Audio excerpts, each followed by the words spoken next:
감사합니다. 네, 어느덧 그 베드로후서 5강이죠. 다섯 번째 강의인데 아마 오늘 하고 두 번 정도 더 하면은 베드로후서가 이제 맞춰질 것 같습니다. 아마 11월 초까지 제가 이 베드로후서 강의를 하게 될 것 같은데요. 늘 그렇듯이 좀 이 지난 시간 복습을 지난 시간 내용 복습을 좀 하고 본 강의에 들어가도록 하겠습니다. 자, 우리가 지난 시간에 거짓 교사들에 대해서 처음으로 살펴봤죠. 그래서 이 거짓 교사들의 주된 특징에 대해서 먼저 좀 생각을 좀 해봤으면 좋겠어요. 그 주된 특징 중에 하나가 뭐였죠? 네, 바로 예수 그리스도를 주인으로 삼기를 거부하는 것이 이들의 주된 특징이다라고 했습니다. 그래서 제가 이들이 예수님을 주인으로 삼는 것을 거부한다. 네, 주인이라는 그 단어를 살펴보면서 제가 설명을 드렸죠. 여기서 이 주인이라는 거는 이 헬라어로 큐리오스가 아니라 이제 데스포테스, 네, 종교적인 그런 주인 그것이 아니라 정말 실제적으로 그 삶을 주관하고 그 당시에 이제 종과 주인, 그 관계에서 쓸 때 쓰는 단어라고 제가 말씀드렸습니다. 그래서 이 거짓 교사들이 예수님을 입술로는 주인이라고 고백하는 자들이었습니다. 그리고 그걸 넘어서서 이들은 예수님이 주인이라는 것을 이 교회 안에서 이 성경 공부, 성경 공부를 가르치고 예수 그리스도가 우리의 삶의 구원자시고 주인이셔라고 이제 가르치는 자들이 이 거짓 교사였다라고 했죠. 네. 그래서 실은 교회에서 성경을 가르치는 자의 수준이라면은 예수님이 주인이다라는 것을 부인하고서는 이 교사의 자리가 설 수 없겠죠. 네, 이들은 분명히 입술로 예수 그리스도를 주로 고백하는 자들, 그리고 그렇게 가르치는 자들이었습니다. 자, 그런데 이들의 삶을 진짜로 휘어잡고 있는 거, 진짜로 이들의 삶을 다스리고 있는 게 예수 그리스도였나? 아니라는 얘기죠. 네. 실제로 이들의 삶을 다스렸던 거는 그들의 어떤 교만과 욕심, 탐욕, 음란, 다시 말해서 완전히 자기중심적인 생각, 나로 완전히 사로잡혀 있는 그런 생각, 나의 다스림을 받는 그런 사람들이 거짓 교사였다고 제가 말씀드렸습니다. 하나님이 내 삶의 주인이 아니라, 예수님이 내 삶의 주인이 아니라 내 자신이 내 삶을 완전히 틀어주고 있고, 또한 내가 내 삶의 주체다라는 그런 악한 생각을 가지고 있던 자들이 이 당시에 거짓 교사였다. 네, 그리고 이들의 이 악한 생각의 뿌리에는 교만이 있다라고 말씀드렸습니다. 그래서 이 거짓 교사의 주된 특징 중 하나는 바로 이 교만입니다. 네, 하나님이 주인이 아닌 내가 내 삶의 주인이다. 하나님도 나의 성공과 나의 욕심을 채우기 위해서 마땅히 움직이셔야 되고 내가 마음대로 하나님을 이용할 수 있다는 그런 생각이 이 거짓 교사들을 사로잡고 있었다라는 거죠. 네, 그래서 이 나 자신이 주인이 되었을 때 이 거짓 교사들에게서 나온 대표적인 열매가 뭐냐면은 이 탐심과 탐욕이었습니다. 이들의 삶을 통해서 탐심과 탐욕이 드러나고 구체적으로 음행으로 그런 행실들이 막 드러나는 것을 교회 안에서 막 볼 수 있었죠. 그래서 이들의 음행과 이 방탕에 대해서 다시 한번 좀 설명을 해보자면은 이들은 그때 당시에 만연해 있었던 그 로마의 신들, 그 이방 제사 행위에 참여했던 그런 사람들입니다. 그 당시에 굉장히 로마의 신들 많이 있죠. 그리스 헬라의 신들도 있고 그래서 그 신들의 그 이방 제사에 참여하는 자들이었어요. 그런데 그냥 이들만 참여하고 끝났을까요? 네, 아니었다라는 거죠. 이들만 참여하고 끝나는 것이 아니라 이들이 지금 교회 안에서의 위치가 뭐라 그랬죠? 네, 거짓 교사입니다. 교사이기 때문에 이들에게 배우는 그 성도들에게까지 이 제사를 드리는 거를 아무렇지도 않게 막 권하고 그리고 오히려 그렇게 해도 괜찮다라고 그렇게 가르치는 그런 교사들이었다라는 거예요. 그래서 문제가 바로 여기에 있는 겁니다. 네, 뭐 자기들끼리 뭐 드리는 것들, 뭐 그것도 굉장히 좋지 않은 거지만 거기를 넘어서 그 성도들까지 이 이방 제사에 끌어들이는 그게 옳다고 가르치는 그런 가르침이 이들을 통해서 흘러갔다라는 거예요. 그리고 그 당시에 이 이방 신들을 제사하는 그 제사를 드리는 행위는 그냥 단순히 종교 행위 이상의 것이었습니다.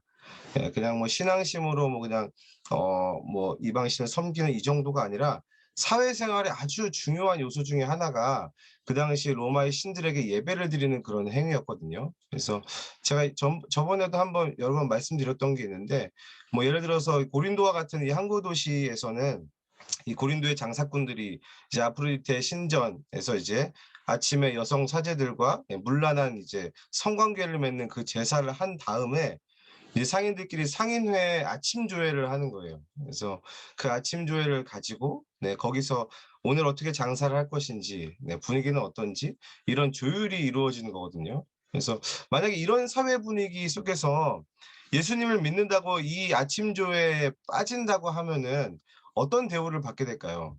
이게 굉장히 치명적인 겁니다. 이 먹고 사는 문제가 어떻게 보면은 곧장 연결되어 있는 게 이 이방 제사를 드리는 그런 행위였다는 거예요. 네.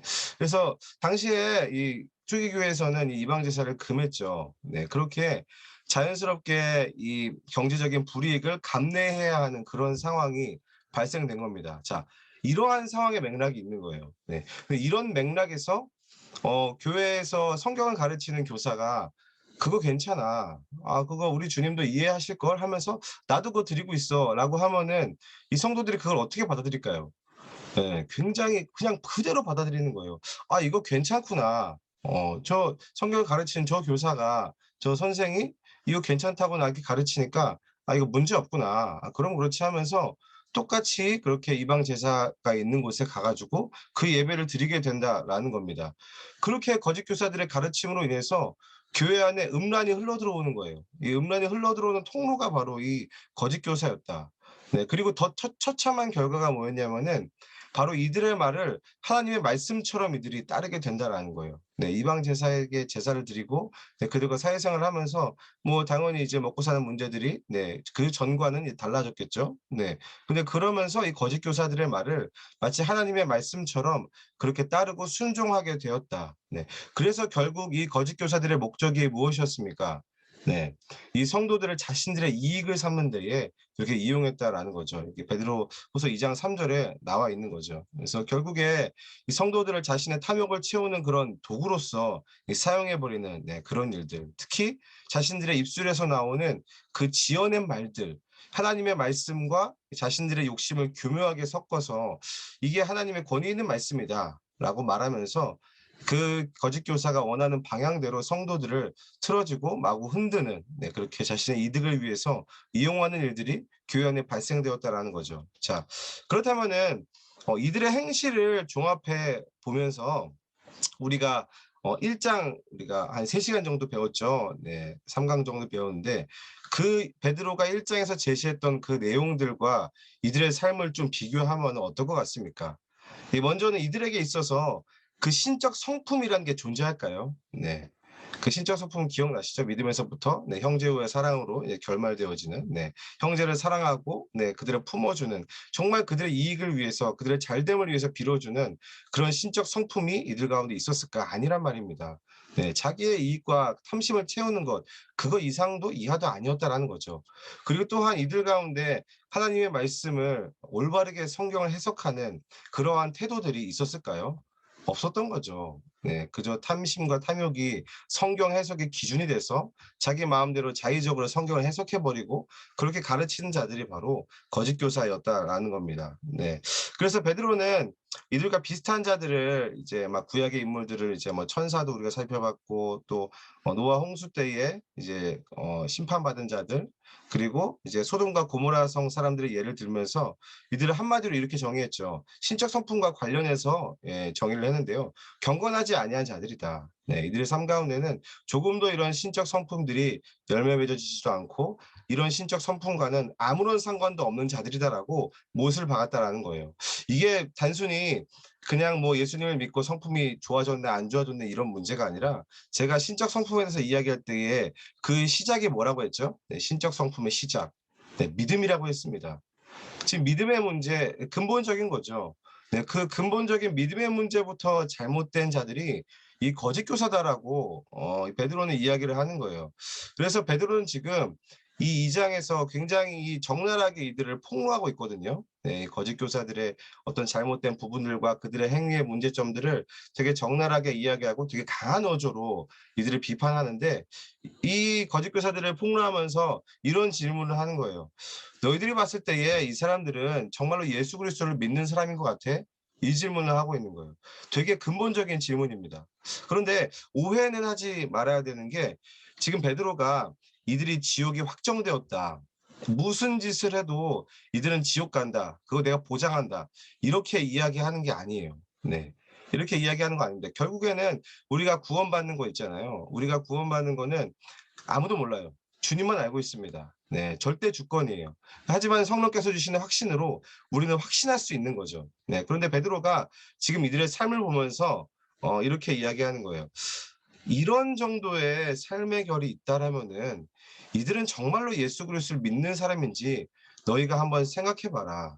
네, 비록 내가 뭐 이들을 뭐 절대 무슨 짓을 해도 구원을 받지 못하고 지옥 갔고 이렇게 이야기하는 건 아니지만 과거에 이런 삶의 결을 가지고 있었던 이 구약의 선지자들과 이 구약의 인물들을 봤을 때에 이들의 삶과 이들의 결말 또한 어떠할 것인지 너희가 한번 생각을 해봐. 네, 과연 예수 그리스도를 믿는 사람들이 어떤 자들인지 고민해 보라고 지금 계속 베드로가 강한 어조로 이들을 비판하면서 이야기를 하고 있는 겁니다. 그래서 오늘 본문을 또 거짓교사 얘기 되게 많이 할 텐데요. 네, 볼 때에 우리가 생각을 해야 되는 질문은 과연 예수님을 믿는 사람들은 누구인가? 어떤 사람들인가를 이 거짓 교사들과 반면교사를 삼아서 좀 살펴봤으면 좋겠습니다. 네, 그래서 우리가 지난 시간 살펴본 이 거짓 교사들의 이 악한 행실을 정리를 하자면은 세 가지입니다. 네, 세 가지로 이들의 행실과 이들의 정체를 정의할 수 있는데 첫 번째는 교만이고 또한 두 번째는 탐욕입니다. 네, 탐욕, 무분별한 어떤 정욕에 완전 내버려둔 그런 탐욕. 그리고 마지막 열매는 음란으로 나오게 되거든요. 네, 이 교만과 그리고 탐욕, 이 음란. 그래서 오늘 우리가 2장 9절부터 16절까지를 살펴볼 거거든요. 네, 2장 9절부터 16절까지 살펴볼 텐데 그 형식과 그 내용들을 보면은 마치 이들을 향한 하나님의 최종 판결문 같은 그런 구조를 가지고 있습니다. 이 베드로가 이들의 대표적인 이 세 가지 이 죄목들을 조목조목 하나씩 이야기를 하기 시작합니다. 네, 교만과 탐욕 그리고 그 음란의 그 악한 덕목들을 죄목들을 하나하나씩 다루면서 그게 얼마나 심각한 죄인지, 교회는 얼마나 타격을 받을 것인지, 또한 이들은 어떠한 형벌을 받게 될 것인지 선언을 하는 거예요. 너네들이 이렇게 죄를 짓고 하나님께서 이런 판결을 지금 내리실 거야라고 이야기를 하는데 우리 함께 10절과 11절 말씀 같이 읽어보도록 하겠습니다. 네, 읽을게요. 시작. 특별히 육체를 따라 더러운 정욕 가운데서 행하며 주관하는 일을 멸시하는 자들에게는 형벌할 줄 아시느니라. 이들은 당돌하고 자긍하며 떨지 않고 영광 있는 자들을 비방하거니와 더 큰 힘과 능력을 가진 천사들도 주 앞에서 그들을 거슬러 비방하는 고발을 하지 아니하느니라. 아멘. 자, 9절부터 11절은 하나님의 주권을 무시하는 이 거짓 교사들의 이 교만한 행태를, 특별히 교만한 행태를 고발하고 있는데 이들이 구체적으로 이렇게 이야기를 하죠. 주관하는 일을 멸시하는 자들이다. 네. 구체적으로 이들이 어떻게 이 주관하는 이 하나님인데요. 이 하나님을 어떻게 멸시했냐면은 교회 안에서 가르칠 때에 종말이 없다라고 가르쳤습니다. 예수 그리스도가 다시 오시는 그 종말은 없어. 그리고 심판은 없어. 우리 하나님 그런 분 아니야. 심판은 없어. 이렇게 가르친 거예요. 그래서 이 땅에서도 그냥 마음껏 너희들이 꿀리는 대로 너희들의 어떤 탐욕대로 그대로 그냥 마음껏 살아도 된다. 심지어 이 구약 율법조차도 우리에게는 그렇게 중요한 게 아니야. 이렇게 가르치다라는 거죠. 자, 그런데 여러분들 어떻습니까? 정말 그럴까요? 네. 네, 그게 아니죠. 네. 이 땅에서 하나님의 말씀을 따라서 그렇다. 이 사람들의 말을 따르자면은 하나님의 말씀을 따라서 뭐 신적 성품을 빚고 뭐 인내하고 이런 사람들은 그냥 이제 바보 같은 자들일 것입니다. 근데 결국 그게 아니다. 베드로가 이야기하는 거예요. 오히려 베드로는 이런 생각을 가지고 있는 이 거짓 교사들에게 하나님의 형벌이 반드시 있을 것이다. 하나님의 심판이 이미 이들 가운데 예비되어 있다라고 경고하고 있습니다. 자, 그렇다면은 구체적으로 하나님께서는 이러한 거짓 교사들, 이런 거짓 가르침에 대해서 어떻게 다루실지 9절에 이렇게 나오는데요. 제가 읽어드릴게요. 주께서 경건한 자는 시험에서 건지실 줄 아시고 불의한 자는 형벌 아래에 두어 심판날까지 지키시며. 네. 여기서 불의한 자는 거짓 교사들을 말하겠죠. 네. 그런데 이렇게 이야기합니다. 형벌 아래에 두었다. 이 표현이 굉장히 중요한 표현입니다. 이 형벌 아래에 두었다라는 게 이제 원어로 콜라조라는 단어인데 이게 이런 뜻이에요. 위축시키다 그리고 무릎을 꿇리다. 네, 무릎을 꿇리다라는 그런 의미예요. 어떤 의미냐면은 그 죄수들을 이 죄인들을 무릎을 꿇릴 때에 그때 사용하는 단어예요. 이 단어를 사용한 이유가 있습니다. 이게 왜냐면은 지금 거짓 교사들이 어떤 지금 위치에 있냐면요. 이 종말과 심판을 부인하면서 하나님의 그 말씀 위에 올라와 있는 그러한 형국이라는 거예요. 지금 이들이 하나님의 그 종말을 부인하는 것, 하나님의 심판을 부인하는 것은 하나님의 그 말씀의 권위 위에 올라와서 하나님 위에 올라와서 이제 앉아 있는 그런 형국이다라는 거예요. 특별히 이 자신들의 이 탐욕의 기준이 돼서 하나님의 말씀을 마음껏 막 재단하고 욕심대로 막 쓰면서 하나님의 그 절대 주권에 달려 있는 마지막 때 있잖아요. 이 마지막 때는 주님밖에 모르시죠. 근데 이 마지막 때에 대해서 그냥 마음대로 해석을 해버리고 그리고 그런 가르침들이 교회 안에서 막 먹히는 이게 진리다라는 그런 지경까지 이르게 된 거예요. 자, 그런데 결국 그러한 이들의 행동은 하나님으로부터 어떠한 결과를 초래하게 되었다라고 지금 구절이 이야기하고 있는 겁니까? 네. 형벌 아래에 두어서 심판날까지 지키는 그런 존재가 되었다라고 그렇게 말하는 거예요. 쉽게 말하면은 하나님이 이들을 무릎 꿇린 거예요. 네. 특별히 하나님께서 정하신 그 심판 아래 너희들이 하나님의 말씀 위에 있는 것 같이 보이지? 아니야.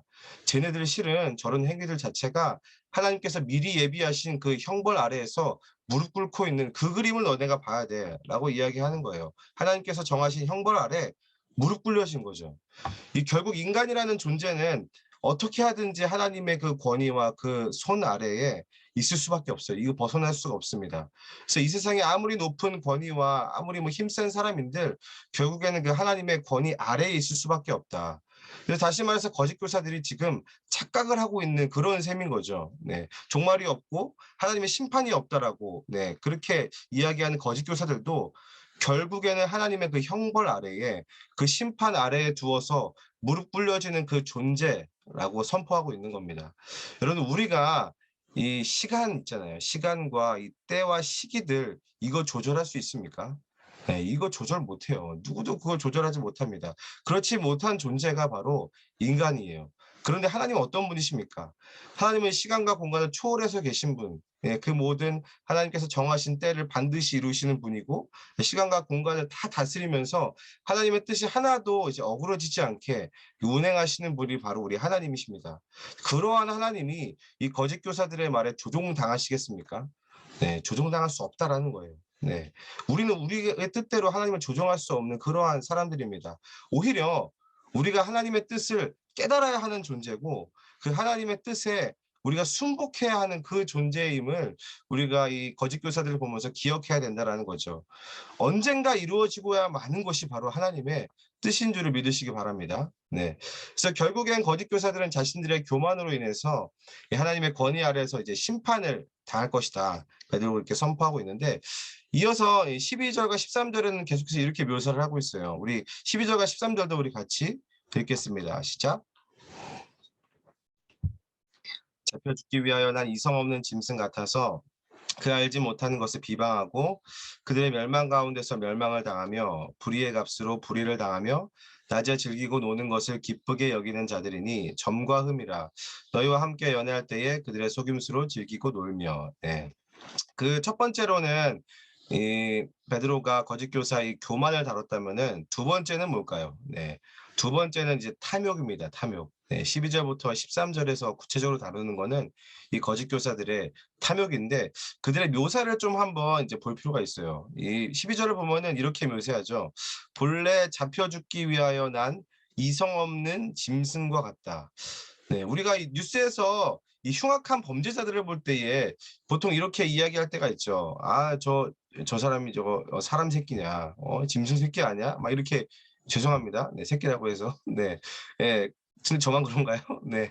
근데 그렇게 이야기할 때가 있죠. 아, 저거 사람 새끼야? 네, 이렇게 이야기할 때 있는데 12절의 표현이 뭐 거의 그와 같은 표현이에요. 예, 근데 그냥 이 짐승 새끼라고 이야기를 하나요? 네, 아, 이 짐승 같은 새끼 이렇게 이야기하나요? 네, 뭐가 붙죠? 네, 이렇게 이야기합니다. 네, 이성 없는 짐승. 네, 이성 없는 짐승. 자, 그런데 여러분들 이 거짓 교사들이 정말로 이성이 없었을까요? 네, 정말 교회에서 오자마자 막 이성 없이 막 날뛰면서 막 자기가 하고 싶은 대로 다 하는, 네, 그렇게 욕심 부리는 그런 자들이었을까요? 네, 아니었습니다. 오히려 이들은 반대되는 자들이었어요. 왜냐면은 여러분들 성경을 배우는 것도 배우는 거지만 이 가르치고자 할 때에 이 가르칠 때에 이성 없이 가르치는 게 가능할까요? 네, 불가능합니다. 네, 이들 이성이 있는 자들이었어요. 자, 그런데 왜 베드로는 이들을 이성 없는 짐승과 같다라고 그렇게 표현을 해놨을까요? 네, 이 재밌는 건요.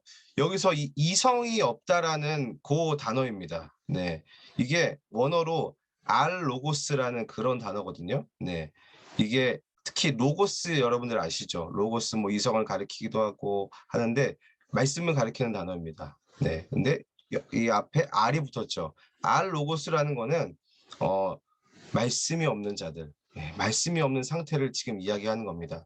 이들이 이성적인 사람들이었어요. 성경을 막 체계적으로 막 이렇게 가르치기까지 하는 그런 자들이었는데 결국에 이들 가운데 무엇이 없었냐? 네, 하나님의 말씀이 없는 자들이다.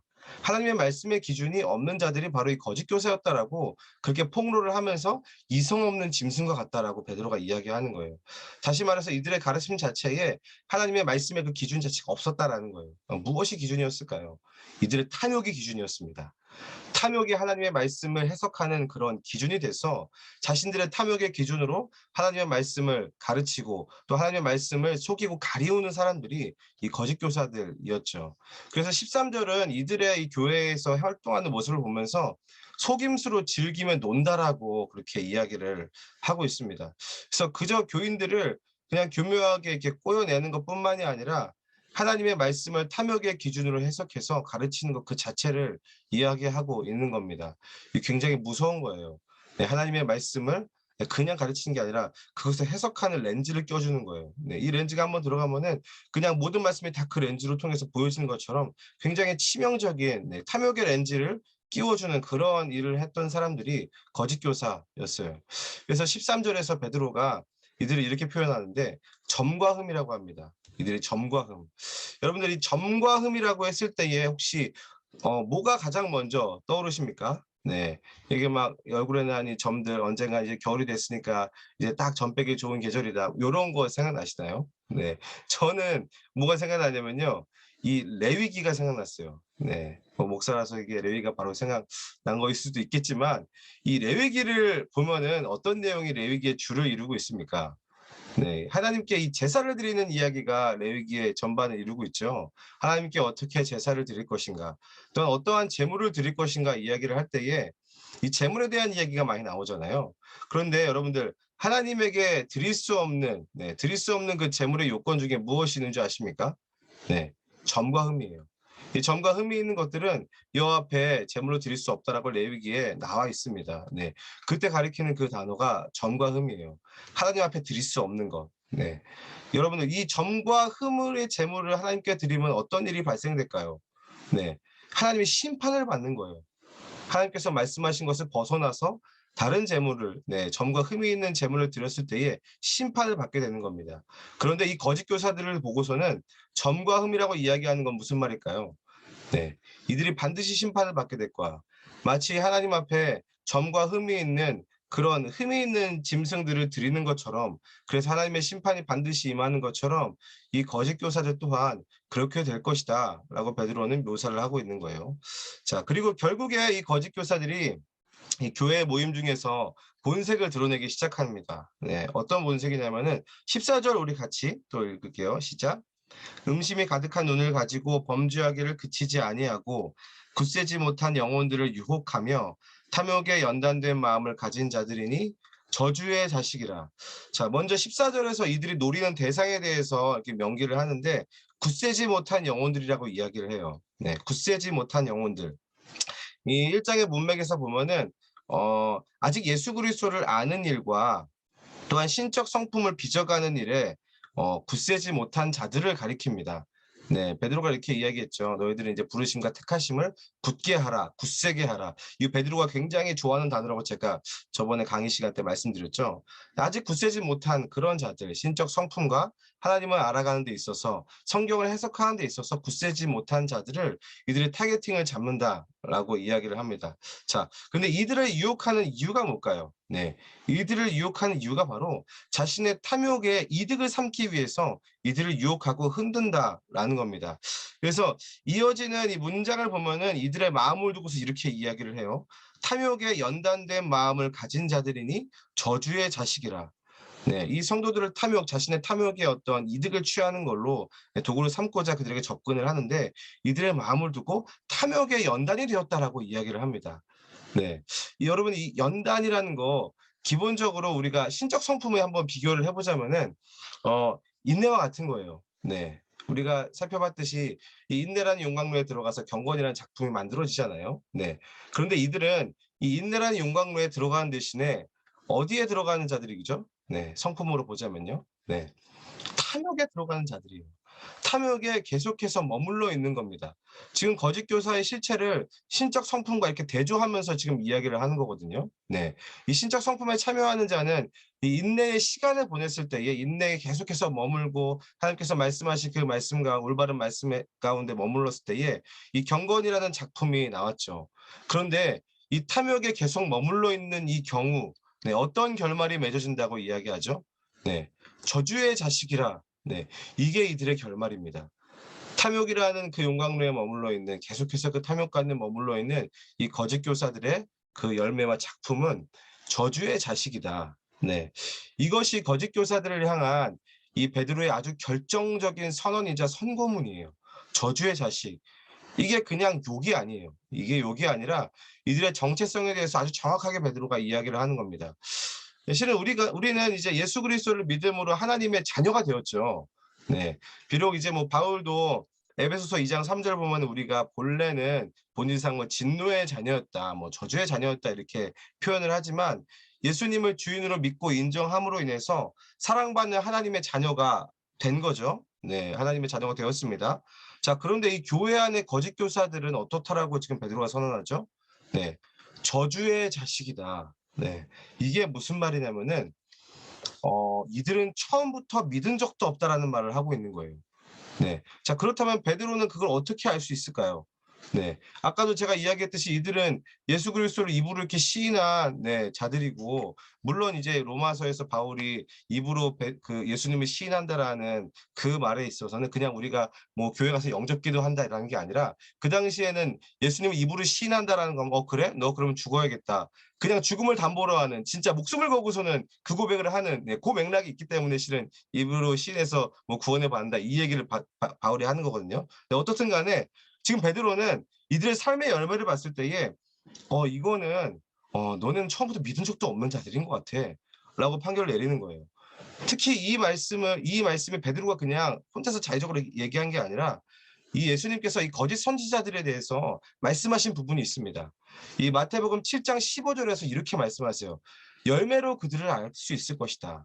열매를 보고 나무를 알듯이 이들의 삶의 열매가 이들의 본질이 무엇이었는지 그리고 이들의 뿌리가 무엇이었으며 이들의 시작, 결정적으로 이들의 마음 중에 심겨진 그 씨앗이 무엇이는지를 드러낸다라고 지금 베드로가 그 예수님께서 하신 그 말씀을 생각해서 자신도 그 말씀을 그대로 지금 이야기를 하는 거거든요. 네. 여러분 예수님을 영접하는 거, 입으로 시인하는 거 정말로 중요합니다. 진짜 중요해요. 반드시 시인해야 됩니다. 반드시 예수님이 내 삶의 주인입니다라고 우리가 우리의 의지를 들여서 우리 입술로 시인해야 된다라는 거예요. 자, 근데 여러분들 그게 전부일까요? 네. 시인했으니까 이제 뭐 천국 간다. 주님께서 날 지켜주신다. 물론 있죠. 근데 그게 뭐 전부일 수도 있겠지만 단계로 보자면은 그거는 이제 첫 단계라는 거예요. 네, 첫 단계입니다. 처음입니다. 자, 그런데 지금 베드로가 하고 싶은 말 잘 따라오셔야 되는 게 이 얘기를 하고 싶은 거예요. 그 처음만큼 너희들이 정말 그렇게 귀중하게 여기는 그 처음만큼 나중도 중요하다는 얘기를 하는 거예요. 네. 나중. 지금 우리가 살고 있는 이 삶을 이야기하는 겁니다. 예수 그리스도를 믿은 다음에 완전히 변화된 그 이후의 삶. 그 나중도 중요하다. 왜 나중이 중요하냐면은 그 나중이 우리의 처음을 드러내기 때문입니다. 네. 베드로는 지금 우리의 삶의 열매를 보고 거짓 교사들의 그 삶의 열매를 보면서 이렇게 이야기하는 거예요. 이 교만과 탐욕과 이 음란의 열매를 맺고 있고 이것에 대해서 회개하기는커녕 이걸 진리라고 가르치고 있는 이들의 삶을 보니까 그럼 너가 처음 믿었던 그것도 나는 의심해 볼 수밖에 없어. 너가 처음에 믿었던 그 고백이 이제 뭔지 좀 알 것 같아. 너희들의 결말은 너희들의 정체성은 이 저주의 자식이다. 라고 베드로가 지금 선언하고 있는 거예요. 이걸 기억해야 됩니다. 나중에 처음을 드러내는 거예요. 우리의 나중이, 우리의 지금이 지금 내가 처음에 믿었던 예수 그리스도를 믿는다는 의미를 어떻게 받아들였는지, 그 고백이 진짜였는지, 그 고백이 정말 무엇이었는지를 지금 완연하게 드러내고 있다라고 베드로는 이야기하고 있습니다. 네, 그리고 마지막으로 베드로는 이 구약의 대표적인 거짓 선지자, 발람을 예로 들면서 이들의 음행과 방탕을 폭로하고 있는데, 우리 마지막으로 15절과 16절 말씀도 우리 함께 같이 읽도록 하겠습니다. 시작. 그들이 바른 길을 떠나 미혹되어 부올의 아들 발람의 길을 따르는도다. 그는 불의의 색을 사랑하다가 자기의 불법으로 말미암아 책망을 받되 말하지 못하는 나귀가 사람의 소리로 말하여 이 선지자의 미친 행동을 저지하였느니라. 아멘. 자, 점점 표현이 더 이제 막 세지고 있죠.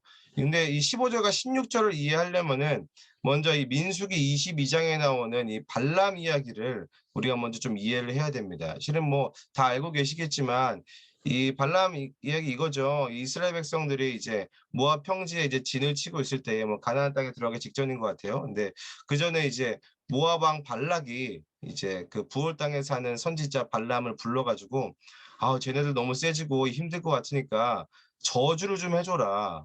저 이스라엘 백성들을 좀 저주를 해줘라. 그래서 발람이 처음에 몇 번을 거절해요. 근데 결국엔 어떻게 되죠? 네, 막 금은보화로 막 구워 삶으니까 진짜 저주하러 막 낙이 끌고서는 막 가게 됩니다. 네, 탐심에 끌려가지고 가지 말라는 그 하나님의 말씀에 불순종하고 하나님은 계속해서 여기 가면 안 된다. 이 말씀을 합니다. 근데 그 말씀을 이제 불순종하고 또 하나님의 말씀을 왜곡함으로 저주하려고 막 이제 길을 떠나죠. 근데 어떻게 되죠? 네, 자신이 타고 온 나귀가 말을 하기 시작합니다. 가면 안 된다. 이거 하나님의 뜻이 아니야. 그 얘기를 듣고서는 이제 오히려 그래도 가긴 가요. 가는데 오히려 그 땅에서 이제 제사를 드리죠. 제사를 드릴 때에 이스라엘 백성들은 막 축복하는 축복만 이제 죽어라 하다가 이야기가 이제 끝내고 이제 발람도 이제 돌아가고 발락도 돌아가는데 뭐 역시 하나님께서 역사하셔서 이스라엘 백성들은 곧 죽어도 축복이다라고 볼 수도 있습니다. 자, 여기까지가 민수기 24장의 내용인데요. 그 다음 직후에 민수기 25장에 어떤 내용이 나오는지 아십니까?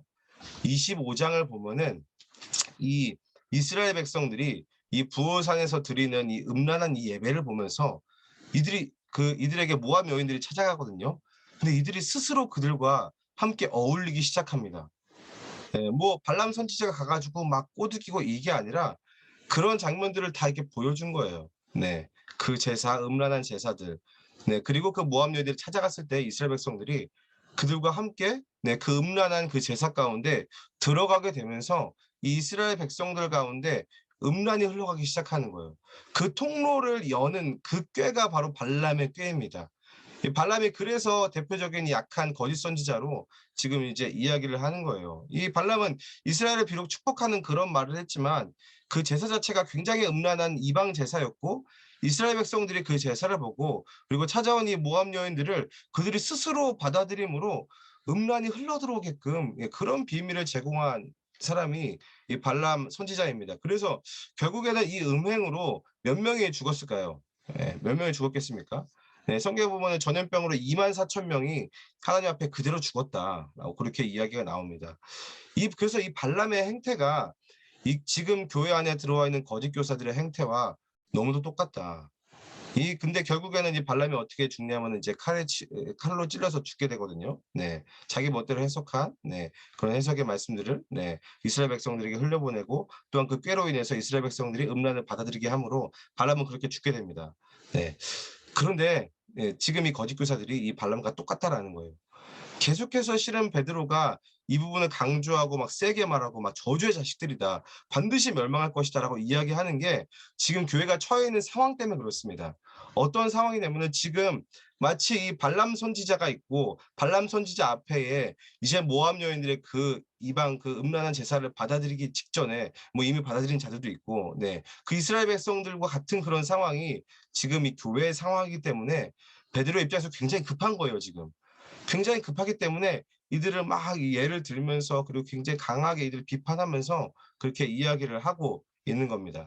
그래서 이 실제로 이 베드로가 계속해서 이들을 자극적인 단어로 말하는 이유는 실은 이 베드로가 말하는 것과는 달리 이들은 굉장히 친절한 자들이었어요. 굉장히 이 성도들을 받아들이고 막 가르치잖아요. 하나님 말씀을 가르치고 네 받아들이는 자들인데 그 그들의 어떤 그 자신들을 대하는 그 태도들 그런 걸 보면은 '이거 괜찮은 것 같은데? 이게 설마 이게 죄겠어?' 하면서 막 받아들이면서 점점 우리 안에 있는 죄를 합리화시키는 그런 말씀들을 계속해서 받아들이게 한다라는 겁니다. 네. 그거 죄가 아니야.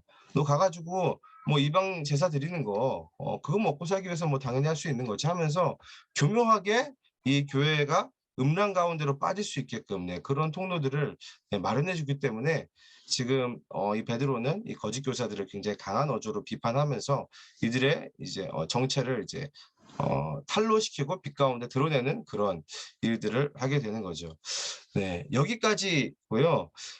다음 시간에는 우리 거짓 교사들의 이 정체를 한 번 더 정리를 하고 결말을 짓고 그리고 3 장에 넘어가서 이들의 교리적인 문제점, 특별히 이제 '종말이 없다. 네 심판이 없다.'라는 이들이 이 생각이 얼마나 위험한 생각인지 그리고 하나님은 어떠한 생각을 가지고 계시는지 고 점을 네 좀 다루어 보도록 하겠습니다.